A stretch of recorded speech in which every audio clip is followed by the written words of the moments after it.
Every year, thousands vanish across Australia. Most are found, but some never return. Their stories remain unsolved, their families left in limbo, and their names whispered like ghosts through the decades. These aren't just cases in a file. They're open wounds, reminders that sometimes the truth never comes, no matter how many years pass. Cold cases don't fade. They grow heavier with time, haunting investigators who couldn't solve them, communities who can't forget them, and loved ones who still wait for answers that never arrive. Tonight, we step into the shadows of Australia's most haunting mysteries, stories that remain unsolved, unanswered, and unforgettable. But before we begin, I want to know, where are you watching from? And what time of day is it for you right now? Drop it in the comments below. And if you want more true crime stories told with the depth and detail they deserve, make sure to subscribe so you don't miss the next one. Marion Barter, the teacher who vanished, 1997. In 1997, Marion Barter walked into Sydney Airport. She was smiling, carrying her luggage, dressed for a new beginning. To her children, she promised an adventure overseas, maybe even a chance to reinvent herself. But Marion never came home. Days turned to weeks. Her bank account was drained. Her name had been quietly changed. And somewhere between her fresh start and her final steps, she vanished, as if the earth itself had swallowed her whole. For more than 2 decades, this disappearance has baffled investigators, terrified her family, and raised one of the most haunting questions in Australian true crime.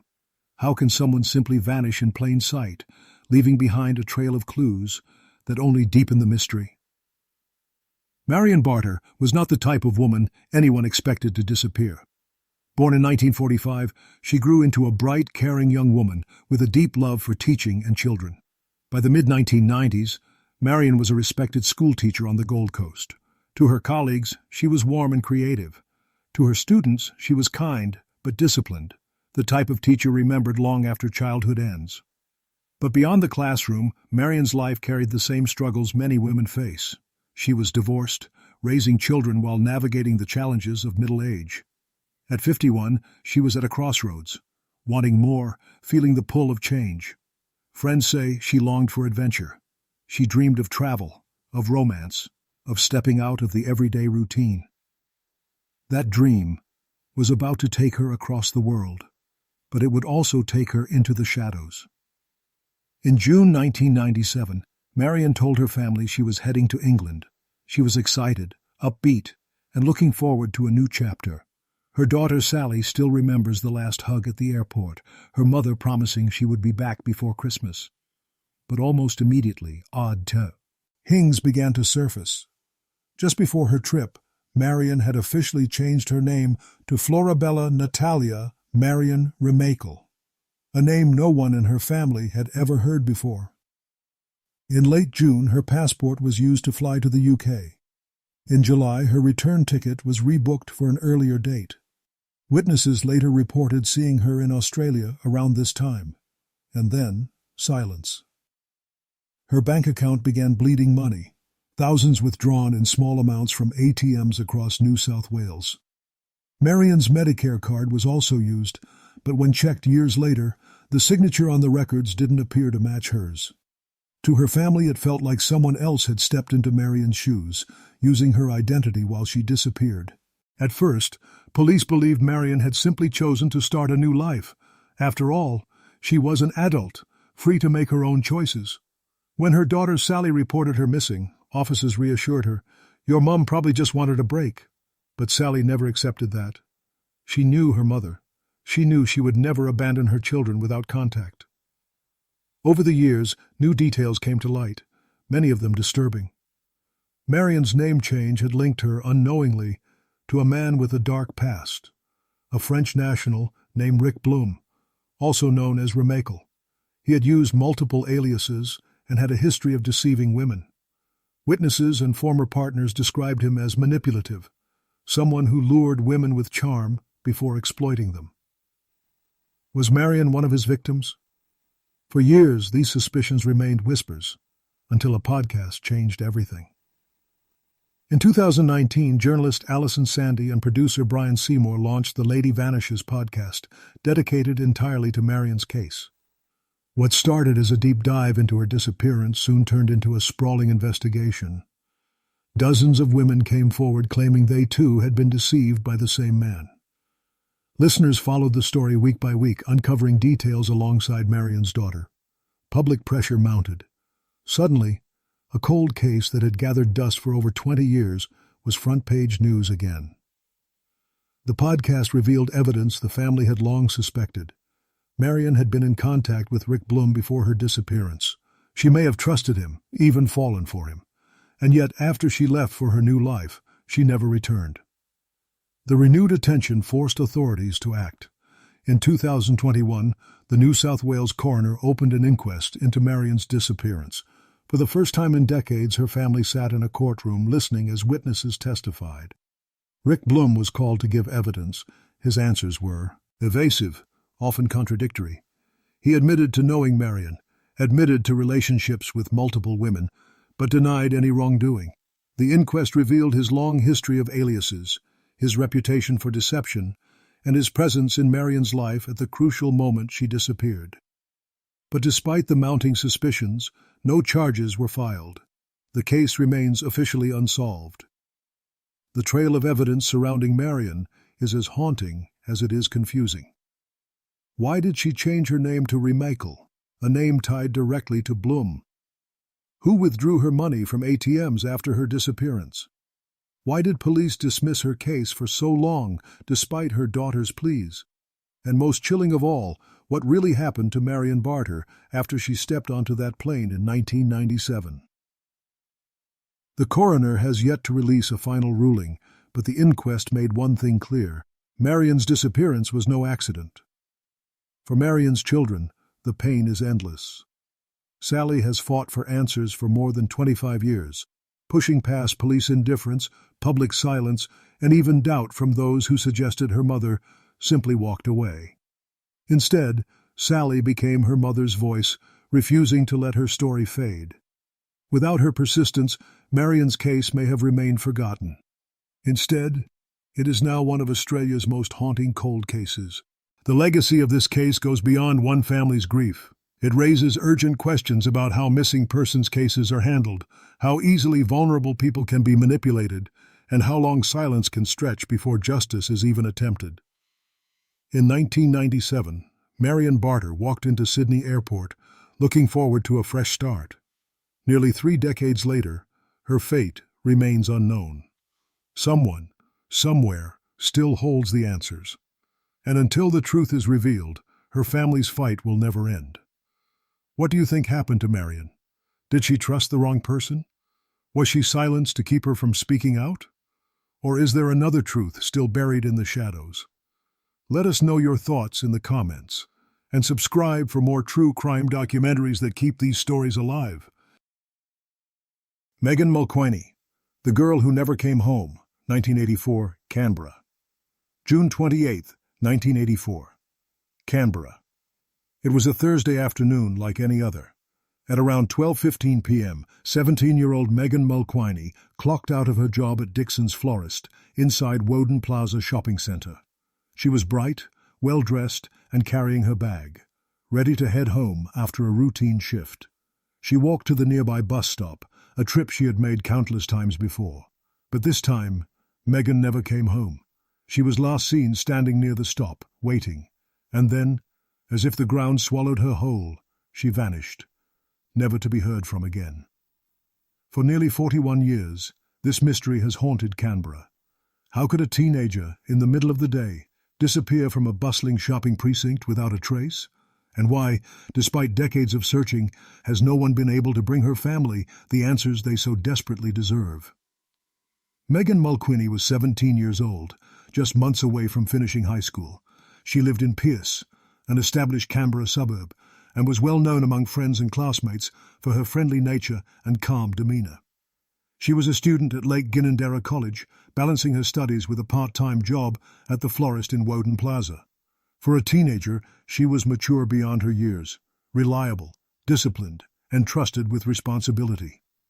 Her family recalled that she loved music, fashion, and spending time with friends. She was not a runaway, not a rebel. She was just a teenager building her future, preparing for exams, making plans, and stepping into adulthood. That's what makes her disappearance so chilling. Megan wasn't living a high-risk lifestyle. She wasn't someone people thought of as vulnerable. And yet, on an ordinary weekday afternoon, she simply never came back. The timeline of June 28, 1984, is precise up to a point. 15 p.m. Megan finishes her shift at Dixon's Florist inside Woden Plaza. She signs out, collects her things, and exits the shopping center. She makes her way to the bus stop located nearby. Multiple witnesses later confirm seeing her waiting there. And then, nothing. She did not board a bus. She did not arrive home. When she failed to return by evening, her family became worried. At first, there was hope. Maybe she had gone to a friend's house. Maybe she had lost track of time. But as hours stretched into the night, dread set in. By the following day, it was clear. Megan had disappeared. Police launched a search almost immediately. Officers canvassed the area, speaking to shop owners, bus drivers, and other commuters who had been near the plaza that afternoon. Some recalled seeing Megan. Others thought they had noticed a car parked near the bus stop, but nothing concrete emerged. Without CCTV, which was virtually non-existent in Australia in 1984, and without forensic technology like mobile phone tracking or DNA databases, investigators had very little to go on. At first, police considered whether Megan might have run away. She was, after all, a teenager. But her family dismissed that instantly. Megan had no reason to vanish voluntarily. She was close to her family, excited about her future, and deeply committed to her studies. She had left behind everything: money, clothes, personal belongings.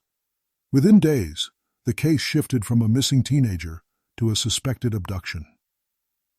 What makes Megan's disappearance so unnerving is the sheer ordinariness of it.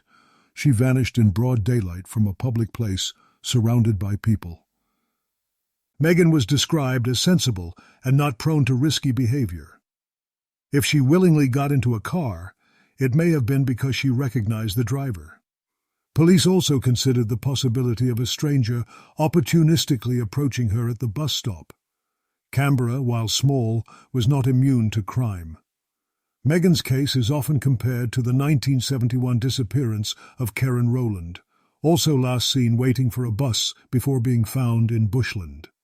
The similarities, young women, public transport, sudden vanishing, are chilling. While no official link has been established, the timing and geography have fueled decades of speculation. Unfortunately, no physical evidence was ever recovered. Megan's body has never been found, and no confirmed possessions were linked to her disappearance. By modern standards, the investigation was handicapped from the start. In 1984, Canberra's policing methods were limited. Witness testimony carried more weight than forensic science. Leads that might have been checked thoroughly today slipped away back then. Another challenge was public perception. At first, many assumed Megan had run away, despite her family's insistence otherwise. This early framing may have slowed the urgency of the investigation in its critical first days. In 1984, Megan's disappearance was front-page news in Canberra. Her photograph appeared in newspapers, and her case was discussed on radio and television. The idea that a teenage girl could vanish from Woden Plaza, a place families visited daily, shook the community. For weeks, searches were conducted in nearby bushland, rivers, and suburbs. Posters went up. Appeals were made. But without results, the media coverage gradually faded. Still, Megan's name never disappeared entirely. On anniversaries, her family spoke to the press, keeping her memory alive. The case re-emerges almost every year during National Missing Persons Week, with Australian Federal Police highlighting Megan's story as one of Canberra's longest-running mysteries. For over 4 decades, no arrests have been made. Suspects have been considered, questioned, and dismissed. Leads have dried up. In 2009, the AFP's National Missing Persons Coordination Centre again spotlighted Megan's case. They described it as an active investigation, though they admitted the trail had grown cold. In 2024, marking 40 years since her disappearance, the Daily Telegraph revisited Megan's story, interviewing family members who still live with the unanswered grief. For them, the lack of closure has been unbearable. Megan's case endures because it strikes at something universal. The fear of the ordinary turned extraordinary. She was just a girl leaving work, waiting for a bus. Something millions of teenagers have done without a second thought. And yet for Megan, it was the last moment she was ever seen. Her family has lived more than 40 years in limbo. No body to lay to rest, no arrest, no justice, just an empty chair at family gatherings and the gnawing question of what really happened on that winter afternoon. Her story is also a reminder of how vulnerable we all are in everyday moments, and how critical it is that cold cases are never forgotten. Advances in DNA, in public awareness, and in digital forensics mean cases once thought unsolvable may one day be cracked. Maria James, The Bookshop Mystery, 1980, Melbourne. On a quiet June afternoon in 1980, two young boys pushed open the door of their mother's bookshop in Thornbury, Melbourne. What they found inside would haunt them forever, and haunt the city for decades to come. Their mother, Maria James, had been attacked inside her own shop. The case should have been solved quickly, but instead it became one of Victoria's longest-running cold cases, a story of institutional failures, mishandled evidence, and unanswered questions that still linger today. Maria James was 38 years old in 1980. To the outside world, she seemed like any ordinary suburban mother. She had two sons, Mark and Adam, whom she adored and protected fiercely.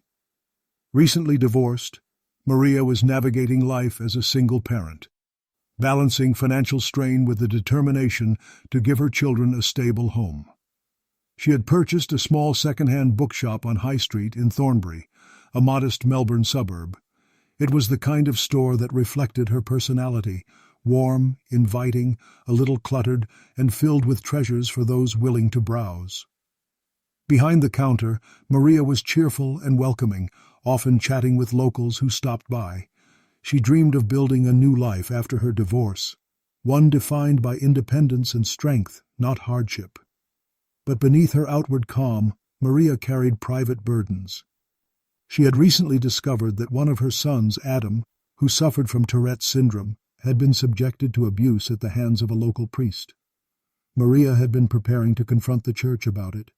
She was not the kind of woman to stay quiet, not when her child's safety was at stake. That decision may have put her in danger. June 17, 1980, began like any other. Maria dropped her children at school, returned home briefly, and then opened her bookshop for business. Around lunchtime, she phoned her ex-husband to arrange care for the boys later in the day. Nothing about her voice suggested worry. It was just another day. But sometime between 11 a.m. and 12:30 p.m., something went terribly wrong. Customers later recalled seeing Maria in the shop during that window. By early afternoon, her sons came home from school and walked into the bookshop. Inside, they found the aftermath of an attack. Their mother's life had been ended in her own store. For the boys, that moment was the beginning of a lifelong trauma. For investigators, it should have been the start of a straightforward case, but it wasn't. At first, police believed the attack had been personal. Maria had not been robbed. Her cash register remained untouched. This wasn't a burglary gone wrong, it was targeted. Detectives began interviewing people in Maria's life. Neighbors, customers, friends. They also looked closely at her personal struggles. Her recent divorce, her finances, and her plans to confront a priest over her son's abuse. But instead of narrowing down suspects, the investigation stumbled almost immediately. Evidence was collected, but sloppily. Crucial items were not properly catalogued, and in an era before DNA testing was widely understood, the chain of custody was not treated with the care we expect today. One of the most haunting aspects of Maria's case is not just the crime itself, but how investigators mishandled the very evidence that could have solved it. Years later, when DNA testing became available, Maria's family pushed for samples from the crime scene to be analyzed. To their shock, they were told the samples had been contaminated. In some cases, they had even been stored in the same containers as unrelated evidence, rendering them useless. Worse still, a mix-up in storage led police to test DNA that didn't even belong to the case. For decades, detectives and the public believed they had ruled out key suspects based on this testing. But in reality, the DNA wasn't Maria's case at all, it was someone else's. This catastrophic failure meant that for years, investigators pursued dead ends, eliminating suspects on false grounds. By the time the mistake was realized, decades had passed. Witnesses had died, memories had faded, and the trail had grown colder than ever. Despite the investigative blunders, theories about Maria's death swirled. Maria had reportedly planned to confront a priest about her son's abuse on the very day she died. Was her death connected to that? Many believe so. In later years, other victims of clerical abuse came forward, suggesting a pattern of cover-ups and intimidation within the church. Some pointed to men in Maria's orbit who may have harbored grudges or hidden obsessions. Others believed a customer could have been involved. While unlikely, police initially considered the idea of a stranger wandering in. But the personal nature of the attack suggested otherwise. Each theory raised possibilities, but without proper forensic support, none could be confirmed. At the time, Maria's case did make headlines in Melbourne. A mother attacked in her own bookshop struck a chord with the public. But as months passed and no arrests were made, the story faded from national attention. For Maria's sons, however, the nightmare never faded. Both Mark and Adam grew up under the shadow of that day.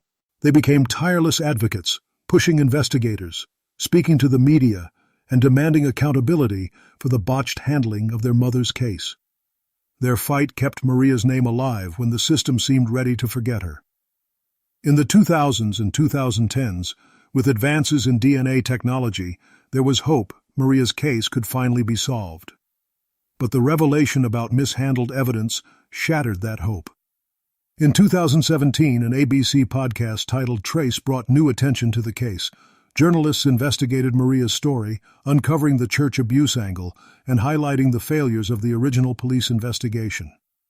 The podcast reignited public interest, much like The Lady Vanishes did for Marion Barter. Suddenly, Maria's case was back in headlines, with many demanding answers from both the church and the police. Despite this, no one has ever been charged. Maria James's story is more than just a crime. It is a story of institutional failure, by police who mishandled the evidence, by the church which covered up abuse, and by a justice system that let two young boys grow up without their mother and without answers. Her sons have carried the weight of her story for over 40 years. They still fight for truth, even knowing it may never come. Maria's case also stands as a warning that every piece of evidence matters, that every investigation carries the weight of a family's future. The mishandling of her case robbed her family of closure and robbed Australia of justice. In 1980, Maria James was attacked in her Thornbury bookshop. More than 40 years later, her sons are still waiting for justice. The truth has been buried under mistakes, cover-ups, and silence. But someone, somewhere, knows what really happened inside that little shop on High Street. What do you think? Was Maria silenced because she spoke out? Or was it someone hidden in plain sight? Belinda Peisley, The Vanishing in the Blue Mountains, 1998, New South Wales, October 1998. A young mother stepped out of her modest home in Katoomba, a town nestled in New South Wales' Blue Mountains. She told a neighbor she'd be back later, but she never returned. Days turned into weeks, then years. Her house sat quiet, her children left without answers, and her family forced to wonder, what happened to Belinda Peisley? In a small community where everyone seemed to know everyone, how could she vanish without a trace? Belinda was just 19 years old when she disappeared. On the surface, she was like many young women of her age, bright, full of life, navigating adulthood while raising two young children. She had grown up in a close-knit family. Those who knew her described her as spirited and strong-willed, someone who wanted more out of life than what her circumstances allowed. But her teenage years were far from easy. She struggled with health, with confidence, and with the weight of responsibilities that came too soon. When her grandmother passed away, Belinda inherited money. For a 19-year-old, it seemed like an opportunity to start fresh. She purchased a small house in Katoomba, setting up a place she could call her own. For a brief moment, it looked like she was building stability, a base for herself and her children. But this inheritance also brought challenges.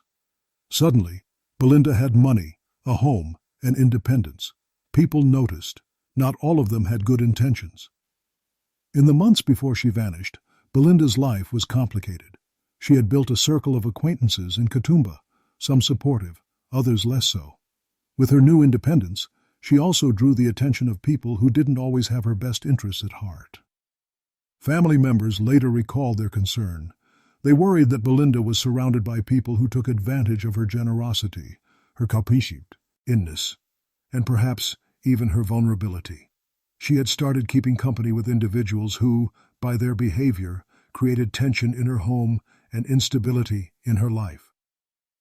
Her family urged her to distance herself from these influences. Belinda herself seemed torn between wanting companionship and knowing deep down that some of those around her posed risks. On October 26, 1998, Belinda was last seen leaving her home. Witnesses reported her looking unsettled. She didn't return that night. She never came back at all. Belinda's absence was noticed quickly. Her children were left in the care of others, waiting for their mother who never arrived. Her family immediately sounded the alarm.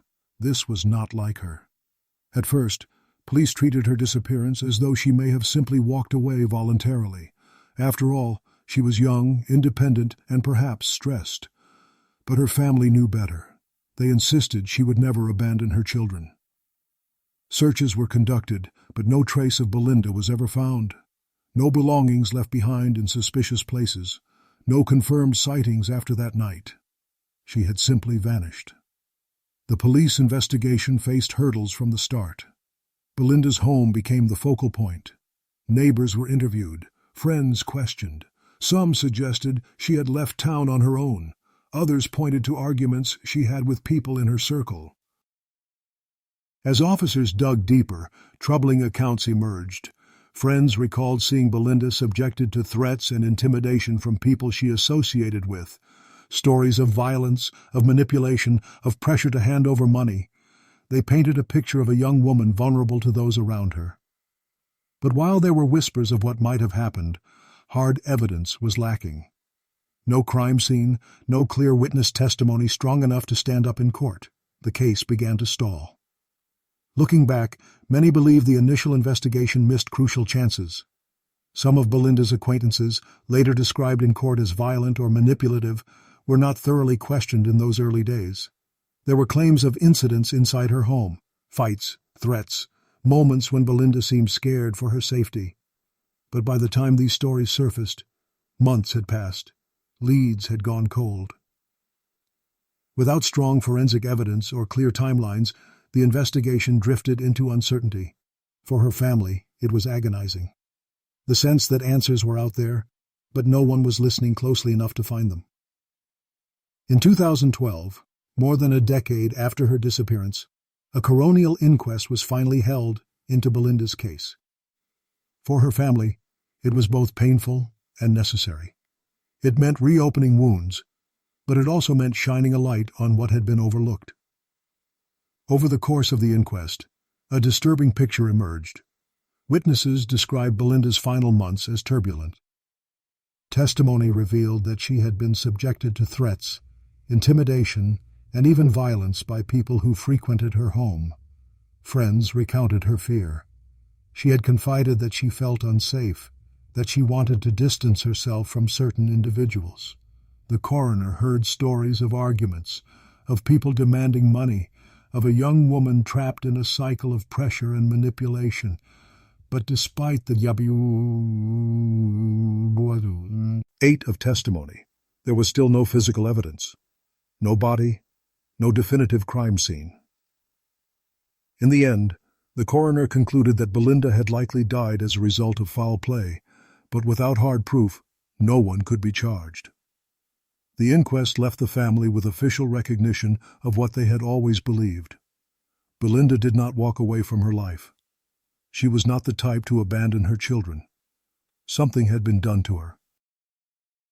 And yet, the very people who might know the truth remain uncharged. The witnesses who spoke at the inquest painted clear suspicions, but suspicion is not proof. To this day, the biggest questions remain unanswered. Who was responsible for Belinda's disappearance? Did her inheritance and independence make her a target? Could earlier, stronger action by investigators have saved her? Belinda's case did not dominate national headlines at the time. In 1998, the story circulated locally but was soon overshadowed by other news. Only years later, during the inquest, did her name return to the public eye. Her case resonated especially with young women in regional Australia. The story of someone vulnerable, surrounded by people who didn't protect her, struck a chord. It highlighted the dangers of exploitation, how easy it is for the wrong people to take advantage of someone's trust. Belinda Peisley's disappearance is more than an unsolved mystery. It is a story about vulnerability, how a young woman trying to build a better life for her children became isolated and failed by those around her. Her family has never stopped fighting. They have spoken at inquests, worked with journalists, and kept her memory alive in the hopes that someone, someday, will come forward. The legacy of her case is a painful reminder. It is not enough for authorities to simply record a disappearance. Vulnerable people need protection, urgent responses, and thorough investigations from the very first moment. In 1998, 19-year-old Belinda Peisley walked out of her home in Katoomba and never returned. More than 2 decades later, her family still waits for justice. Someone, somewhere, knows what happened to her. Was Belinda betrayed by those closest to her? Was she silenced because she tried to stand on her own? The truth remains hidden. Tell us what you think in the comments. And don't forget to subscribe for more true crime documentaries that keep these stories alive. Keren Rowland, The Bus Stop Mystery, 1971, Canberra. March 26, 1971. A young woman, just 20 years old and heavily pregnant, stood waiting at a Canberra bus stop. She had plans that night, a movie with friends, a chance to forget her worries for a while. But she never made it there. Hours later, she was reported missing. Weeks later, her body was discovered in bushland outside the city. To this day, no one knows who was responsible for the disappearance and death of Keren Rowland, or whether her case is connected to 2 other unsolved mysteries that shook Canberra in the early 1970s. Keren Rowland was only 20 years old when her life was cut short. She was described as a shy, gentle young woman with a warm smile and a soft-spoken nature. Her friends saw her as kind and sensitive, someone who cared deeply about others.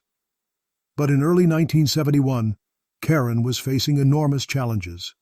She was several months pregnant and preparing for the responsibilities of motherhood at a very young age. For some, that might have been a reason to despair, but Keren seemed determined to keep moving forward. She still went out with friends, still made plans, still carried hope for the future. To her family, she was loved and cherished. They never imagined that letting her head out one Friday night would be the last time they would see her alive. It was a Friday evening. Keren had arranged to meet friends at a movie theatre in Civic, Canberra's city centre. To get there, she left her home in Pearce and walked to a nearby bus stop on Melrose Drive. She waited for a bus that, according to timetables, should have arrived within minutes. Witnesses recalled seeing her standing alone, dressed neatly, carrying herself in a way that suggested she was eager for the evening ahead. But at some point that night, she vanished. Keren never boarded a bus. She never arrived at the cinema. She never returned home. Hence, she failed to show up for her plans. Friends grew concerned. But at first, her disappearance was treated as unusual, not immediately suspicious. It wasn't until the following day, when she was officially reported missing, that the search began. 2 months later, on May 13, 1971, a grim discovery was made. Keren's body was found in bushland near Fairbairn Avenue, close to the Canberra airport. The site was secluded, far from where she was last seen. Police quickly confirmed it was her. The young woman who had left home with plans for the cinema was now the center of a haunting mystery. Because of sensitivities, the exact details of her condition were never made fully public, but investigators made clear her death was not natural. She had met with foul play. The investigation into Keren's disappearance and death was hampered from the start. Canberra, in 1971, was a small city, and the police force lacked the modern forensic tools we take for granted today. There was no DNA profiling, no CCTV coverage of streets, and very limited tracking methods. Detectives pieced together what they could. They interviewed bus drivers, passengers, and residents who lived near the stop. Several witnesses recalled seeing a car pull up around the time Keren was waiting. Some claimed she may have gotten into a vehicle willingly, perhaps with someone she knew. Police considered multiple possibilities: that Keren had been offered a lift and accepted, that someone had coerced her into a car, or that she was taken by force, unnoticed in the darkness. Despite intense questioning, no solid leads emerged. Over the years, investigators explored multiple theories. Someone she knew. Keren may have known her attacker. Friends recalled that she was cautious and not prone to trusting strangers. If she got into a car that night, it may have been because she recognized the driver. The early 1970s in Canberra were marked by a series of disturbing cases of young women disappearing. Could Keren have been targeted by someone prowling for victims? Connection to other Canberra cases. Perhaps the most chilling theory is the possibility that Keren's disappearance was not isolated. Around the same time, 2 other women vanished in Canberra under mysterious circumstances. In 1971, just weeks before Keren's death, a woman named Pamela Lawrence disappeared. In 1973, another young woman, Marion Scholes, went missing. All 3 cases remain unsolved. The similarities, young women, sudden disappearances, limited evidence, led some to wonder whether a single individual could have been responsible. Police have never confirmed such a link, but the coincidences are hard to ignore. Looking back, it's clear that Keren's case suffered from the limitations of its time. Forensic evidence was minimal. Investigators lacked the ability to preserve and analyze traces that today could provide crucial DNA matches. Witness interviews, too, were complicated. Memories faded quickly, and with little physical evidence, the case rested almost entirely on recollection and speculation. By the time new technologies emerged in the 1990s and 2000s, much of the original evidence had been lost or degraded. Opportunities to re-examine the case with fresh forensic eyes were limited. At the time, Keren's disappearance and death shocked Canberra. It was rare for such crimes to occur in the relatively quiet city.